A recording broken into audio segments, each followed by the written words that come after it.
ou d'une organisation qui se fait lui-même ou elle-même appeler le commando. Le commando, nom que ses animateurs lui ont fait porter. Alors, cette affaire du commando, il est apparu dans la dynamique des investigations consécutives à l'organisation de manifestations publiques et dans l'impératif de la prise en charge sécuritaire du pays par les institutions dédiées, et ceci dans l'impératif de préserver la stabilité du pays, l'intégrité du territoire, l'intégrité des personnes et des biens et leur libre circulation. Il est apparu au cours d'investigation qu'il a été repéré une organisation qui se fait appeler Commando. Cette organisation qui se fait appeler Commando est une organisation structurée qui a son organisation, son mode de fonctionnement, ses cibles prioritaires et donc la finalité de leurs actions. Et cette organisation, communément appelée l'organisation Commando, il est résulté des enquêtes et des investigations qu'il est animé par deux personnes principalement, notamment le sieur Mouramani Kaba Diakité, qui est né le 12-07-73 à Tambacounda, des feux cabinets Yahara Bayo, opérateur économique domicilié au 13 des Parcelles Assainies, et le sieur Cheikh Kébé. Le sieur Kaba est tenancier d'un hôtel qui s'appelle Les Ambassades, qui se trouve au stade des Parcelles, en face du stade des Parcelles Assainies. Et dans les investigations opérées, ce sieur Mouramani Kaba Diakité est le coordonnateur des activités subversives du groupe qui se fait appeler le groupe Commando. Des activités subversives allant à la confection d'agents explosifs, à la convection de fumigènes, à la convection de cocktails Molotov, et tout ça en rapport avec l'appui déterminant d'un nommé Famara Mané, alias Nyancho, qui est un ancien commando de l'armée sénégalaise.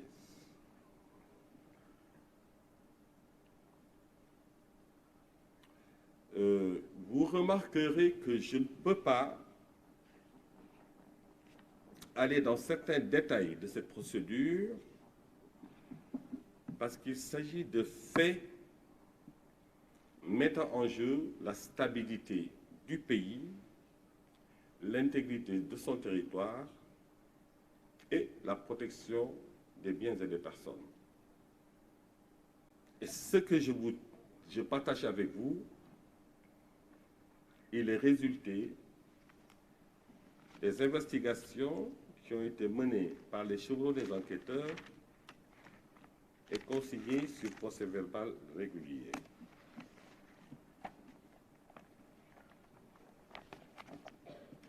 Donc, le sujet semble porter un intérêt pour mériter, dans la limite du secret encore de l'instruction dont je suis un militant farouche, qu'on le partage avec l'opinion nationale et internationale. Donc je disais que le sieur Moura Manikaba Diakité est l'animateur, le coordonnateur des activités subversives du mouvement Commando. Et en cela, il s'occupait de la logistique,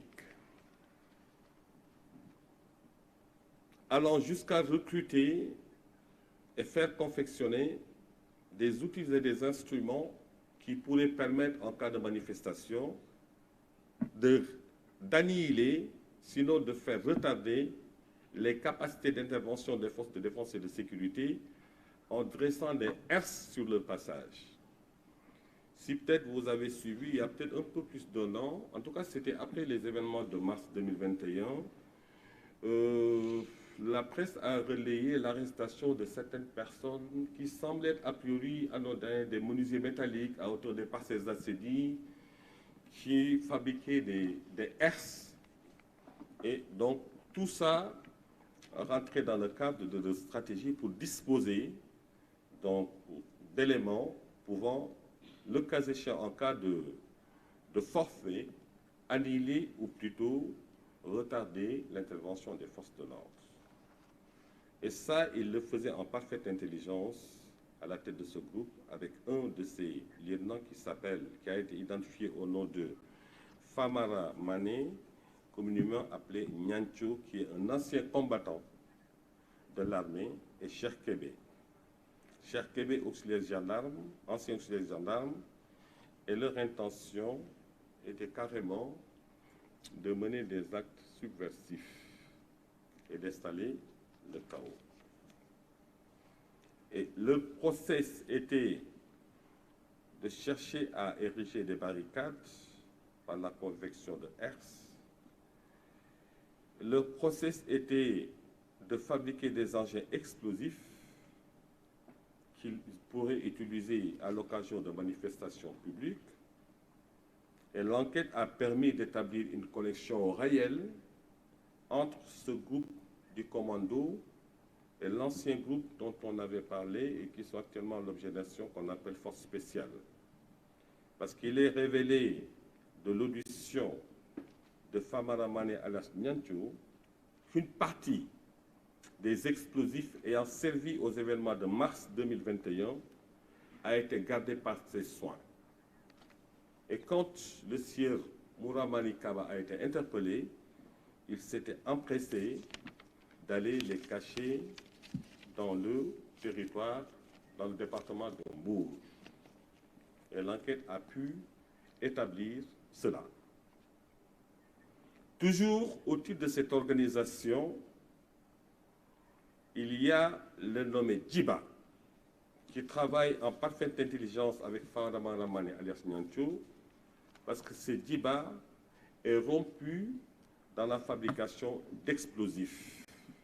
Et d'ailleurs, il y a lieu de préciser que leur interpellation fait suite à leur filature depuis leur domicile respectif, qui est l'hôtel des ambassades de Kaba, où ils tenaient leurs réunions, certaines de leurs réunions au niveau du dernier étage de l'immeuble, dans un appartement. Les investigations aussi ont permis de savoir que certaines de leurs réunions, ils les tenaient sur les gradins du stade municipal de Guédiawaye. Les investigations aussi ont permis d'établir qu'à l'approche des événements du 16 mars, ils se sont déplacés vers Karang, c'est ça, non? Et Diaoubé, à la recherche d'armes de précision.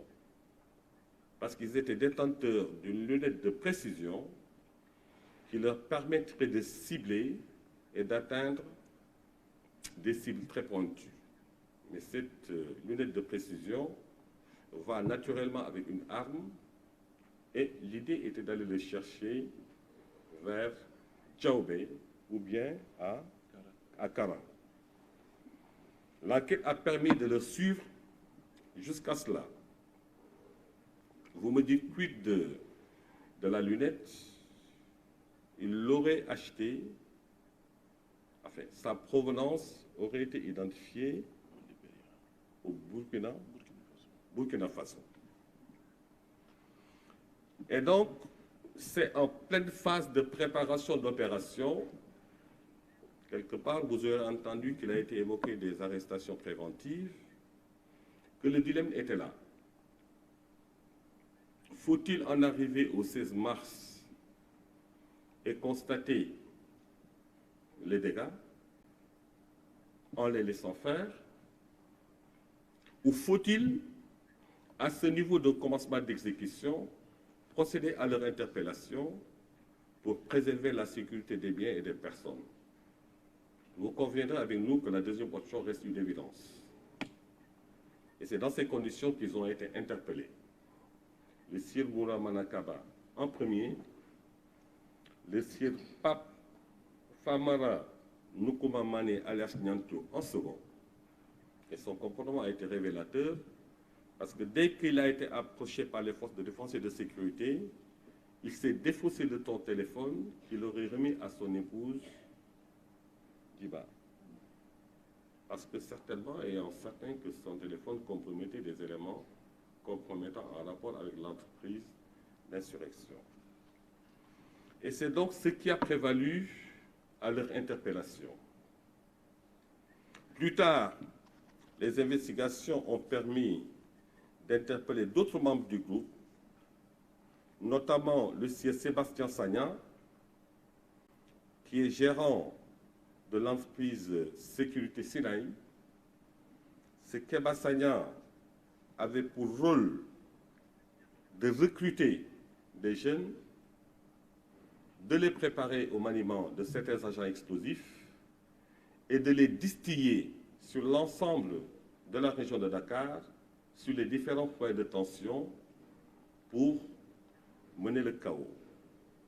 Et c'est dans ces conditions que Yacouba Mané a été arrêté et ce dernier, son rôle dans l'organisation consistait à ce qu'ils appellent, il était chargé de la résistance parcellaire. Toujours cette enquête a permis aussi d'identifier, de suivre et d'arrêter une personne dénommée Lai Sonko. Lai Sonko, comme Sébastien Sagna, s'est chargé du recrutement des jeunes. Je disais tantôt au début de mon propos sur les commandos qu'il y avait deux branches. Une branche dirigée par Cheikh Kébé, enfin Kaba, Mouramani Kaba, Diakité, et une branche dirigée par Cheikh Kébé. Le sieur Cheikh Kébé, identifié, suivi, était le coordonnateur du groupe opérationnel. Le procès-verbal le décrit comme l'homme qui est chargé de la préparation des agents explosifs, de leur stockage, de leur sécurisation et de leur remise aux membres du commando au jour dédié, c'est-à-dire au jour des manifestations publiques. Et le dessein de tout cela, c'est de poser des actions d'éclat pour installer à tout jamais la peur et le chaos, et leur terrain fertile, c'est les manifestations qui recèlent énormément de monde. C'est dans ces occasions qu'ils profitent pour utiliser ces engins et à l'effet d'installer le chaos. Et donc, toujours Cheikh Kébé, le coordonnateur du groupe opérationnel des manifestations, a des relayeurs qui sont des membres du commando, qui sont identifiés comme Ibrahima Biagui, Modou Sané, Mohamed Diatta. Ces derniers sont chargés d'infiltrer les manifestants avec ces agents explosifs et dans le dessein de s'attaquer aux biens publics. À titre d'exemple, entre les mains d'Ibrahima Biagui, ce dernier est détenteur de 45 cocktails Molotov, d'une puissance qui peut en annihiler plusieurs. Et l'objectif, c'est de les utiliser pendant des événements du 16 février pour faire des actions d'éclat. L'action d'éclat, selon eux, se définit comme une action d'envergure, l'attaque d'un édifice public, ou bien même attenter à la vie, à l'intégrité physique de certaines personnes. Sur ce point, je vais en revenir tout à l'heure. Et donc, Ibrahima Biagui avait sous sa responsabilité 45 cocktails Molotov.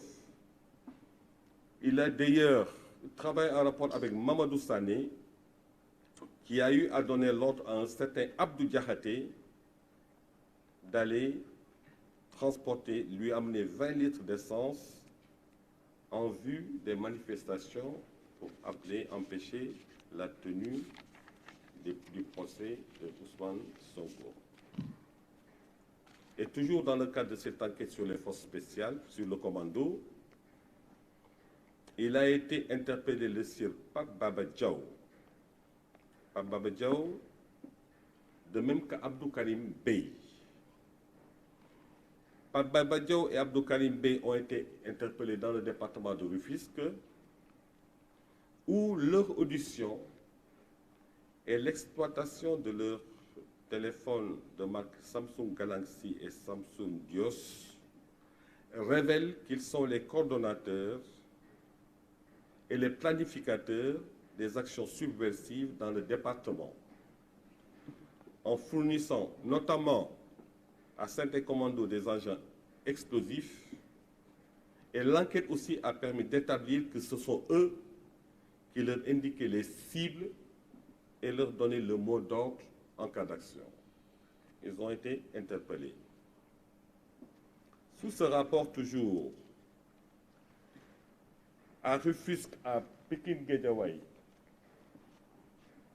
certaines personnes ont été interpellées, arrêtées, notamment M. Bilal Diatta, qui est le maire de Keur Massar Sud. Et ce M. Bilal Diatta avait pour rôle de financer certaines activités subversives à caractère politique. Et vous aurez certainement partagé et vu donc, sur son compte Facebook, son compte Instagram, en fait sur tous ces supports en ligne, les publications dont il fait état, tuer des magistrats, tuer des membres du gouvernement, tuer des représentants des familles religieuses, et j'en passe. Et donc, l'enquête a permis d'établir tout cela.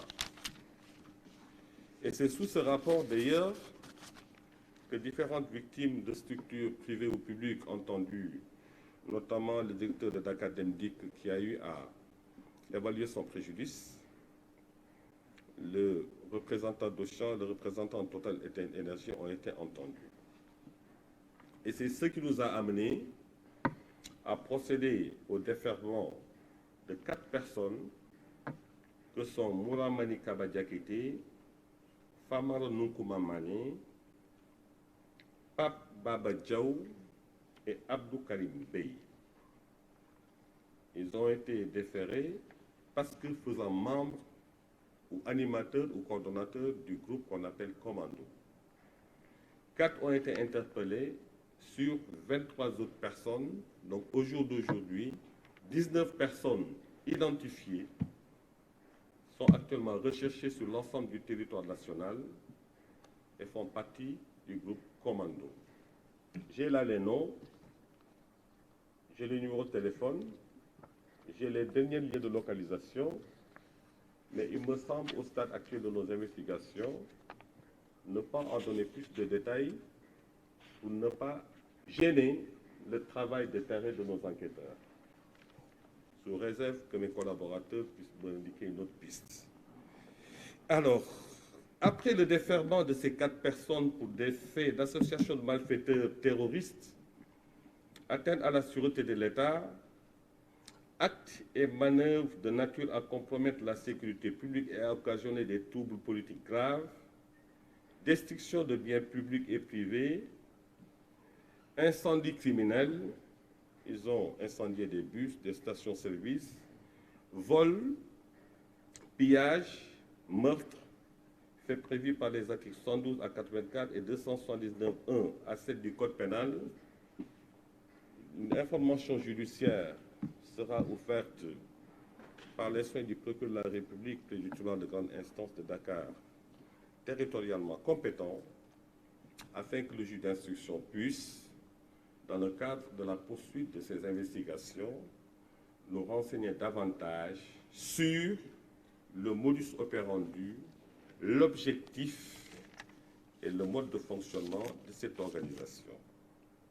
Mais d'ores et déjà, il me plaît de préciser qu'aujourd'hui, sur les objectifs, les cibles prioritaires dont je faisais état tout à l'heure, ils ont été clairs et sans équivoque.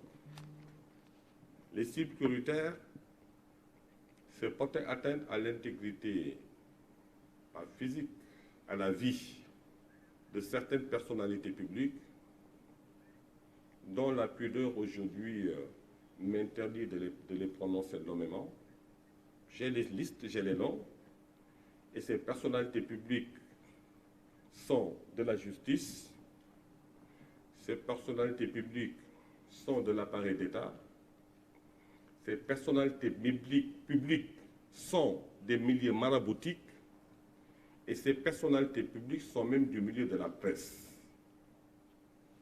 Et la finalité pour cette organisation, c'est d'atteindre une personne ou des cibles connues à l'effet de faire peser la psychose sur les populations et en profiter pour mettre en place des conditions d'une insurrection. Et leur terreau, justement, dans leur monitoring, dans leur mode de fonctionnement, la seule manière de le faire est à travers le relais sur les réseaux sociaux, d'inciter une partie de la population à former des rassemblements, et ces rassemblements seraient justement le prétexte et le terreau qui leur permettrait d'entrer en action. Voilà le modus operandi, pour ne pas en dire davantage. Et c'est donc fort de tout cela que l'État, la justice, sous la direction du procureur de la République, du tribunal de grande instance de Dakar et du procureur de la République du tribunal de grande instance de Mbour, de Pikine-Guédiawaye, ici présent, ont procédé, j'enseigne avec le 5e point, à des arrestations. Des arrestations déjà qui visent les animateurs et les acteurs connus de ce groupe subversif qu'on appelle les commandos et qui sont en instance de déferment, d'autres recherchés. Et des arrestations aussi connues de certains de leurs relais sur l'espace public. Et c'est sous ce rapport que des arrestations ont été opérées. Arrestations déjà, fort heureusement, qui concernent les animateurs du commando, notamment le sieur Mouramanika Badiakité et le sieur Cherkebe qui anime le groupe opérationnel. Et ces arrestations se sont poursuivies sur l'ensemble du territoire national et ont concerné de près ou de près toute personne ayant un lien ou toute personne en tout cas ayant posé des actes de nature à faciliter la réalisation des desseins de cette organisation qu'ils appellent le commando. Beaucoup de personnes ont été arrêtées pour des délits divers, participation à des manifestations non autorisées, manœuvres insurrectionnelles, donc voilà, et atteinte à la sûreté de l'État sur le fondement des articles 80 et 139 du Code de procédure pénale. Et je vous le disais tantôt, le process était d'inciter à foule, en sachant que s'il y a foule, c'est le théâtre d'opération qui leur permettrait de faire usage de ces agents explosifs. Et donc, je le disais tantôt, c'est sous ce rapport que des enquêtes ont été commanditées sur le ressort de la Cour d'appel de Dakar, donc le ressort du tribunal de grande instance de Dakar et du tribunal de grande instance de Pikine-Guédiawaye, et certaines personnes ont été interpellées. D'ailleurs, je me plais de peut-être revenir sous le registre de ces arrestations. Il y a l'interpellation en cours de déferlement d'éléments particulièrement subversifs. Ils sont actuellement entre les mains des enquêteurs. Il s'agit d'un nommé Mamadou Djemé. Mamadou Djemé qui se réclame, d'après lui-même ses propres déclarations, membre du mouvement des forces démocratiques de la Casamance, MFDC. Et ce Mamadou Djemé serait l'organisateur de toutes les manifestations violentes du parti PASTEF à Bignona. Et dans cette entreprise, il serait en lien avec d'autres individus qui sont recherchés dans le cadre d'un groupe, du groupe dit Commando PASTEF, de PASTEF, notamment des anciens militaires présumés, dont Sébastien, le gérant de l'entreprise Sinaï, dont j'ai fait référence tout à l'heure. Et aussi l'arrestation de Goudiaby, communément appelé RPG, qui est un ancien membre du bataillon des parachutistes et qui aurait intégré le mouvement des forces démocratiques de la Casamance après son service militaire, MFDC. Mamadou Djemé est chargé de procéder à des recrutements d'anciens militaires pour mener ces opérations insurrectionnelles. Il habite le village de Sindia, proche de Bignona. Il a eu à organiser les manifestations du 14 et 16 mars à Bignona, mais il se camoufle dans la masse. Il se présente, Mamadou Djemé, comme le responsable des affaires mystiques de Ousmane Sonko. Il avait prévu, justement, de se rendre à Dakar dans le but de planifier avec son groupe des manifestations dans le cadre du procès du 30 mars où il compte impliquer des combattants du MFDC. Et c'est ce Mamadou Djemé et avec RPG qui ont été interpellés sur la VDN, voie de dégagement nord à Dakar, près du siège de PASTEF. Quand ils ont été interrogés sur le procès verbal, ils ont déclaré, Mamadou Djemé, qu'il est né le 5-5-68 à Cafés Bignona, de Fali et de Awasabe, se disant manœuvre de ministre à Dalifort, et il a déclaré n'avoir jamais organisé des manifestations. Mais ce qu'il y a lieu est n'avoir jamais été à Bignona. Mais l'exploitation de sa géolocalisation et de son téléphone en sa présence l'a convaincu de se rendre à l'évidence où il est établi qu'il était dans la zone des manifestations à Bignona. Et en ce moment seulement, il a lui-même fini par admettre son rôle dans le cadre de ces manifestations violentes. Il a également noté que la cible était souvent dans les zones de conflit des rebelles du MFDC, particulièrement à la frontière avec la Gambie. Notons toujours qu'il est membre du groupe Commando.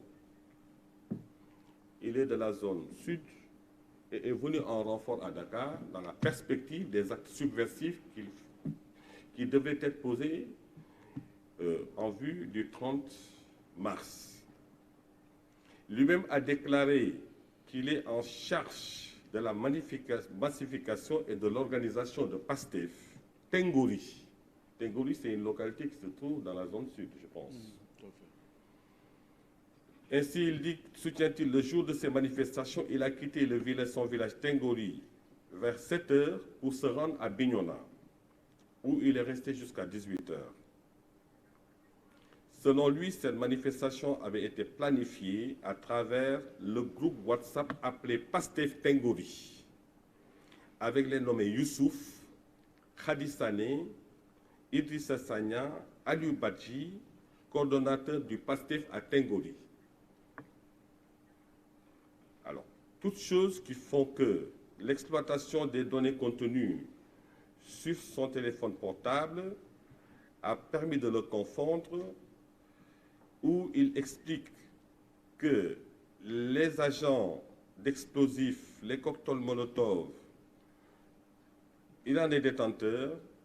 Il reconnaît aussi sur ces manifestations, d'après les images qui ont été retrouvées sur son téléphone, il reconnaît être à l'origine de l'érection de barrages, sur l'origine de ces engins explosifs et des stratégies qu'il compte mettre en œuvre pour compromettre la sécurité publique.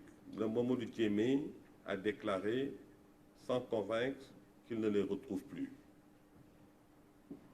Et justement, je disais que l'exploitation des données contenues dans son téléphone portable a permis de recueillir des éléments compromettants en son enfant, notamment des cibles qu'ils avaient repérées pour probablement y mener des actions violentes. En effet, la liste des personnalités ciblées est composée de, je vous épargne de la lecture de ces noms, mais j'en vois 1, 2, 3, 4, 5, 6, 7, 8, 9, 10, et des personnalités, comme je vous l'ai dit tantôt, qui visiblement sont du milieu judiciaire, d'autres du milieu politique, pour ne pas dire gouvernemental, d'autres du milieu religieux et même du milieu de la presse. Il a été noté d'ailleurs que des vidéos relatives aux actes de vandalisme et d'incendie qui ont été vraisemblablement filmés par le groupe criminel auquel il appartient à l'issue des manifestations. D'après son interrogatoire, il a été arrêté, il est en instance d'être déféré pour des crimes d'atteinte à la sûreté de l'État et actes de manœuvre à compromettre la sécurité et la vie publique. Famara, le second c'est Famara Lunkuma Mané. J'ai fait référence de son implication dans l'organisation tantôt. Et je donc disais que c'est tous ces éléments qui ont amené les forces de défense et de sécurité et la justice à procéder à des arrestations pour assurer l'intégrité du territoire, l'inviolabilité de nos institutions et l'intégrité physique des citoyens sénégalais. Et donc, au titre de ces arrestations, les parquets ont eu une approche, je dirais, sélective, parce que certaines personnes ayant été arrêtées sur le théâtre des opérations, à qui on pourrait reprocher tout au moins, les infractions de manifestation de participation à une manifestation autorisée. On en a vu des élèves, et l'option a été que pour ces élèves, pour ne pas compromettre le bon suivi de leurs études, de les confier à leurs parents. Toujours dans le cadre de cette approche, on a pu relever qu'il y a des mineurs, toujours arrêtés sur le terrain des opérations, et parfois même qui témoignaient d'une dangerosité et d'un niveau d'implication assez prononcé sur les faits objets des poursuites. Il a été retenu que ces mineurs puissent être justiciables du tribunal pour enfants et en fonction des cas d'espèce, procéder à leur placement sous mandat de dépôt ou carrément leur confier à leurs parents en attendant le jour de leur procès. Et aujourd'hui, il est notoire, il est remarquable de relever d'ailleurs que dans le ressort de Pikine-Guédiawaye, on n'a aucun mineur en détention, et dans le ressort de Dakar, on en a 2 en détention qui sont en instance d'être jugés cette semaine-là. Toujours dans l'approche sélective, on a relevé aussi certains corps d'activités socio-professionnelles dont les parquets, dans un souci d'une distribution efficiente de la justice, ont estimé devoir en tenir compte.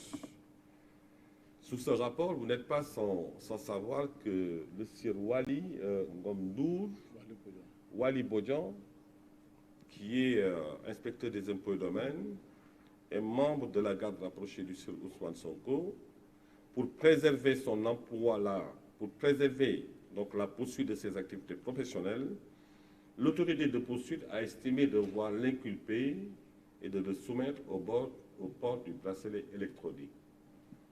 Idem aussi de certaines personnes dont la spécificité de leur situation socio-professionnelle l'exigeait en termes de préservation de leur activité professionnelle. Je peux nommer El Malik Ndiaye, qui a été arrêté effectivement pour incitation à l'insurrection. Je crois savoir dire que toute cette affaire de tentative d'assassinat vient de ses propres déclarations, et vous aurez constaté toute la peine que les services d'enquête ont eue à établir ce fait, a été poursuivi, je dirais, El Malik Ndiaye, et l'option a été de le soumettre au port du bracelet électronique. Cela étant dit, la procédure d'information judiciaire a été privilégiée par les organes de poursuite, et ce, sur la base principalement des articles 80 du Code pénal et 139 du Code de procédure pénale. Information judiciaire qui se justifie à suffisance, parce qu'aujourd'hui, on est face à une organisation qui a plusieurs démembrements, à la limite disséminés sur l'ensemble du territoire national, et dont tout le modus operandi n'est pas encore totalement cerné par nos forces de défense et de sécurité et nos services de poursuite. Mais il est à retenir que fondamentalement, ces actes sont posés pour un souci majeur, c'est que dans le cadre d'un état de droit, la violence n'a pas de place. Dans le cadre d'un état démocratique, la violence n'a pas de place. Il y a toute forme d'expression, mais toute forme de violence devrait être bannie sous quelque forme que ce soit et de quelque bord que ce soit. Je voulais qu'on soit très clair sur ça. Et par rapport à ça, croyez-moi, le parquet général que j'ai la charge de diriger, en rapport avec les différents procureurs du ressort, entendront user de tous les moyens que leur offre la loi pour préserver l'intégrité des personnes et des biens. Et donc, c'est sous ce rapport que je voudrais, sous réserve que les collaborateurs puissent avoir des mots de complément, inviter toute la population sénégalaise au nom que la justice est rendue, de garder la sérénité et de savoir qu'on est en charge de responsabilités et nous entendons les assumer et les exercer parce que c'est là notre sacerdoce.